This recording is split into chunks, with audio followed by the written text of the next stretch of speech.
ಕೆಂಡ ಸಂಪಿಗೆ ನಮ್ಮ ಕೆಂಡ ಸಂಪಿಗೆ. ಅದಷ್ಟು ಬೇಗ ಸರಿ ಹೋಗಲ್ಲ ಸಾಹೇಬ್ರೆ, ಅದಕ್ಕೆ ಸಮಯ ಹಿಡಿಯುತ್ತೆ.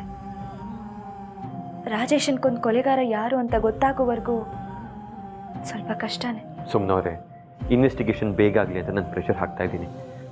ಇವತ್ತು ಮನೇಲಿ ಯಾರೇ ಏನೇ ಅಂದ್ರೂ ನೀವು ತಲೆ ಕೆಡ್ಸ್ಕೊಡ್ಕೋಬಿಡಿ. ನನ್ನಿಂದ ನಿನ್ನ ಎಲ್ರಿಗೂ ಬೇಜಾರಾಯಿತು ಅಲ್ವಾ ಸಾಹೇಬ್ರೆ? ಎಲ್ಲರೂ ತುಂಬ ಖುಷಿಯಾಗಿ ಪ್ರೀತಿಯಿಂದ ಆಗಿರೋದನ್ನ ಯಾವುದನ್ನು ನೆನಪಿಸ್ಕೋಬೇಡಿ. ನೋವು ಕೊಡೋದನ್ನ ಮರ್ತು ಬಿಡಬೇಕು. ಈಗಿನ ಕ್ಷಣದಲ್ಲಿ ಜೀವಿಸ್ಬೇಕು ಸುಮ್ಮನವ್ರೆ. ಈಗ ನೀವು ನಿಮ್ಮ ಶಕ್ತಿನ ರಿಕವರ್ ಮಾಡ್ಕೊಳ್ಳೋ ಸಮಯ. ರೆಸ್ಟ್ ಮಾಡಿ, ಆ್ಯಕ್ಟಿವ್ ಆಗಿರ್ತೀರ. ಇಲ್ಲ ಅಂದರೆ ಅದೇ ನೋವು ಕಣ್ಣೀರು. ಮಲ್ಕೊಳ್ಳಿ ಸುಮ್ಮನವ್ರೆ. ನನ್ನೊಂದು ರಿಕ್ವೆಸ್ಟ್ ಇದೆ, ಕೇಳ್ತೀರಾ? ಹೇಳಿ ಸಾಹೇಬ್ರೆ.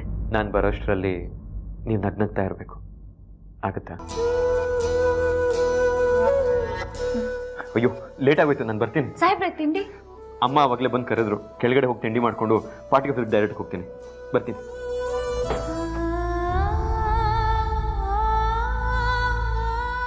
ಸುಮಾ,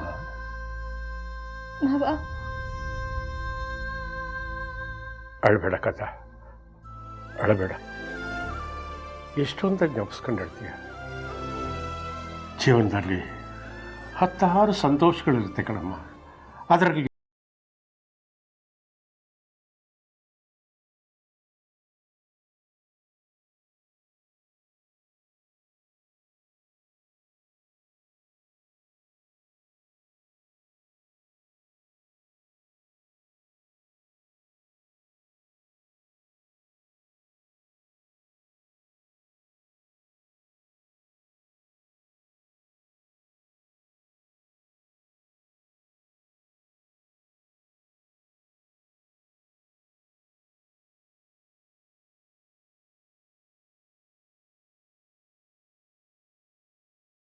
ನಿನಗೆ ಹೇಳ್ತಾ ಇದ್ದೀನಿ ಮಗ, ಯಾರು ನೋವಲ್ಲೂ ಸಹಿತ ನಗೋದನ್ನು ಕತ್ಕೊಳ್ಳಲ್ವೋ ಅವರು ತಾವಾಗೇ ತಮ್ಮ ಜೀವನನ ಹಾಳು ಮಾಡ್ಕೋತಾರೆ. ಯಾರನ್ನೋ ಕಳ್ಕೊಂಡಿರೋ ನೋವು, ಯಾರನ್ನೋ ಪಡ್ಕೊಂಡಿರೋ ಖುಷಿ ಎರಡೂ ಇರುತ್ತೆ. ಆದರೆ ನೋವನ್ನು ಅದುಮಿಟ್ಕೊಂಡು ಸಂತೋಷವಾಗಿರಬೇಕು, ಅದನ್ನು ಕಲಿಬೇಕು. ಯಾಕೆಂದರೆ ಸುಖ ಹಂಚಿದಂಗೆ ಕಷ್ಟ ಯಾವತ್ತೂ ಹಂಚೋಕೋಬಾರ್ದು. ಯಾಕೆಂದರೆ ಕಷ್ಟ ಸಂಕ್ರಾಂತಿ ಎಳ್ಳು ಬೆಲ್ಲ ಅಲ್ಲ, ಇದೇ ಜೀವನದ ತತ್ವ. ಸುಖ ಹಂಚಬೇಕು, ಕಷ್ಟ ಹಂಚಬಾರ್ದು. ಸುಮ, ಯಾವುದೋ ಒಂದು ನೋವು ಬಂದಾಗ ಕೊರಗಬೇಕು, ಮರುಗಬೇಕು. ಅದನ್ನು ತಕ್ಷಣನೇ ಮರೆತುಬಿಟ್ಟು ಮೈ ಕೊಡವೆ ನಿಂತ್ಕೊಂಡ್ಬಿಡ್ಬೇಕಮ್ಮ. ಅದೇ ಜೀವನ. ರಾಜೇಶನ್ ವಿಷಯ ಕೇಳಿದಾಗೆಲ್ಲ ಮನ್ಸಿಗೆ ತುಂಬ ಸಂಕಟ ಆಗತ್ತೆ ಬಾಬಾ. ಅದನ್ನ ಮರೆಯೋದಕ್ಕಾಗಲ್ಲ. ಬದುಕಿ ಬಾಳ್ಬೇಕಾದ ನನ್ನ ತಮ್ಮ ಅನ್ಯಾಯವಾಗಿ ಸತ್ತೋದ್ನಲ್ಲ ಅಂತ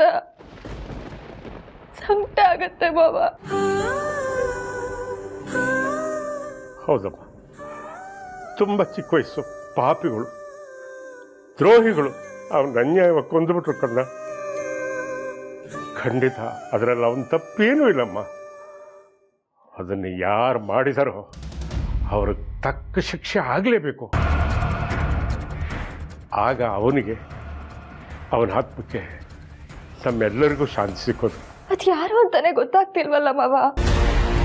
ನನ್ನ ತಮ್ಮಂಗೆ ನ್ಯಾಯ ಸಿಗಬೇಕು, ಆ ಕೊಲೆಗಾರಕ್ಕೆ ಶಿಕ್ಷೆ ಆಗಬೇಕು ಅಂತ ನಾನು ಕಾಯ್ತಾ ಇದ್ದೀನಿ. ಕರೆಕ್ಟ್ ಅಮ್ಮ.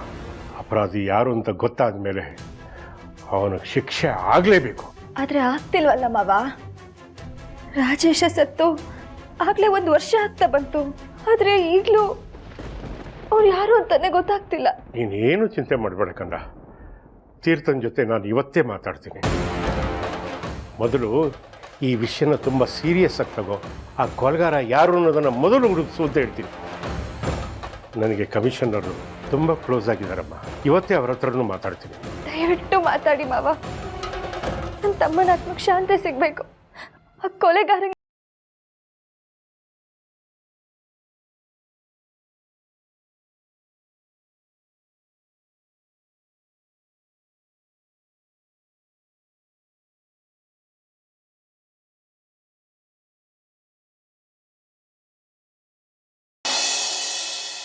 ಅತ್ತೆ, ನನ್ನ ಕ್ಷಮಿಸ್ಬಿಡಿ.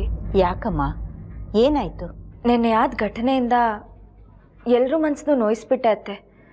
ನನ್ನ ಕ್ಷಮಿಸ್ಬಿಡಿ. ನಮಗಾಗಿರೋ ನೋವುಕ್ಕಿಂತ ನಿನಗಾಗಿರೋ ನೋವು ದೊಡ್ಡದಲ್ವಾ? ನಾವೆಲ್ಲ ಅದನ್ನ ನೆನ್ನೆನೆ ಮರ್ತಿದ್ದೀವಿ. ತಗೋ, ತಿಂಡಿ ತಿನ್ನು. ನಂಗೆ ಬೇಡ ಅತ್ತೆ, ಹಸಿವಿಲ್ಲ. ಹಸಿವಿಲ್ಲ ಅಂದರೆ ಹೇಗೆ ಸುಮ್ಮನ? ನೆನ್ನೆ ರಾತ್ರಿನೂ ಸರಿಯಾಗಿ ತಿಂದಿಲ್ಲ, ಈಗನೂ ತಿಂಡಿ ಬೇಡ ಅಂದರೆ ಹೇಗಮ್ಮ? ನಿನ್ನ ಹೊಟ್ಟೆನಲ್ಲಿ ಏನಿದೆ? ನನಗೆ ಬೇಡ. ಸುಮನ, ರಾಜೇಶನ ಕೊಲೆಗಾರನ ಬಗ್ಗೆ ಯೋಚನೆ ಮಾಡ್ತಾ ನಿನ್ನ ಆರೋಗ್ಯನ ಯಾಕೆ ಹಾಳು ಮಾಡ್ಕೋತೀಯ?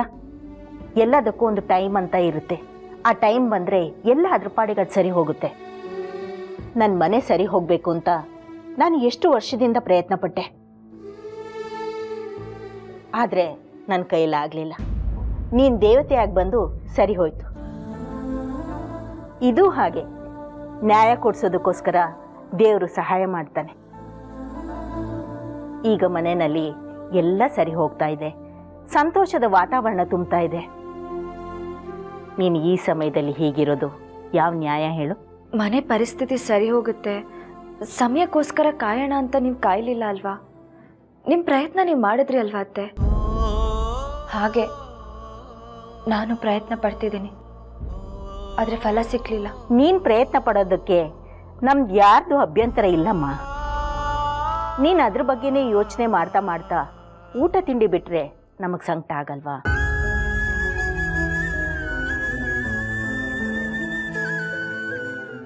ಅತ್ತೆ, ನಾನು ಆಮೇಲೆ ತಿಂತೀನಿ. ನೋಡು ಸುಮನ, ನೋವಿಗಿಂತ ನನ್ನದು, ನಮ್ಮದು, ನನ್ನವರು ಅನ್ನೋದು ಮುಖ್ಯ ಆಗಿರಬೇಕು. ತಗೋ ಆನು.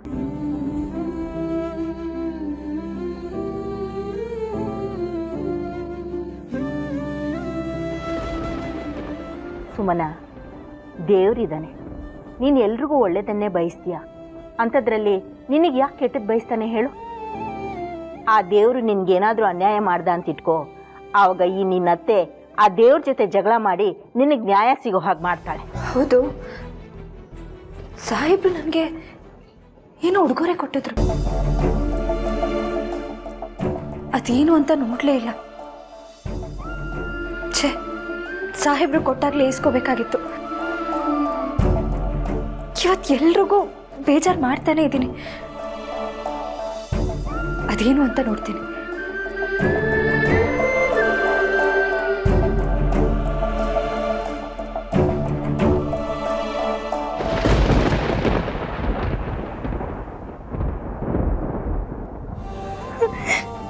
ಎಷ್ಟು ಮುದ್ದಾಗಿದೆ ಬಾಲಕೃಷ್ಣ.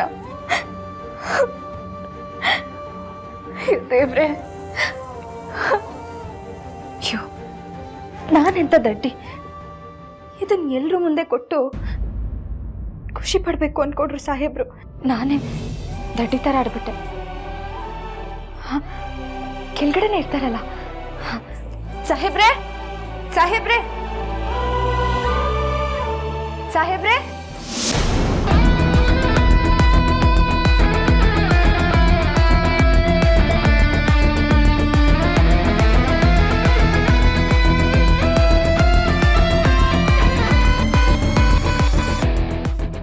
ಇವಳು ಯಾಕೆ ಇಷ್ಟೊಂದು ಖುಷಿಯಿಂದ ಸಾಹೇಬ್ರೆ ಸಾಹೇಬ್ರೆ ಅಂತ ಕೂತ್ಕೊಂಡು ಹೋಗ್ತಾ ಇದ್ದಾಳೆ? ಈಗ ಸ್ವಲ್ಪ ಹೊತ್ತಿಗೆ ಮುಂಚೆ ಅಳ್ತಾ ಇದ್ಲು. 2 ಮಿನಿಟ್ಸಲ್ಲಿ ಅಂಥ ಡಿಫ್ರೆನ್ಸ್ ಏನಾಗೋಯ್ತು? ಅದಕ್ಕೆ ಅದಕ್ಕೆ ಅದಕ್ಕೆ ಹೇಳು ಜಾನು, ಏನು ಖುಷಿ ಸುದ್ದಿ ತಂದೆ? ಅವಳು ತಮ್ಮ ನೆನಪಲ್ಲಿ ಅಳ್ತಿದ್ದಾಳೆ ಅಲ್ವಾ? ಹಾಂ, ಸೂಸೈಡ್ ಗಿಸೈಡ್ ಮಾಡ್ಕೊಳಕ್ ಹೋಗಿಲ್ಲ ತಾನೇ? ಅಯ್ಯೋ, ಅಳ್ತಾನೆ ಇದ್ಲು. ಅದಕ್ಕೆ 2 ಮಿನಿಟ್ಸಲ್ಲಿ ಅದೇನು ಚೇಂಜಸ್ ಆಯ್ತೋ ಗೊತ್ತಿಲ್ಲ. ಅಣ್ಣನ ಸಾಹೇಬ್ರೆ ಸಾಹೇಬ್ರೆ ಅಂತ ಹುಡ್ಕೊಂಡು ಹೊಟ್ಟೆ ಬಿಟ್ಲು.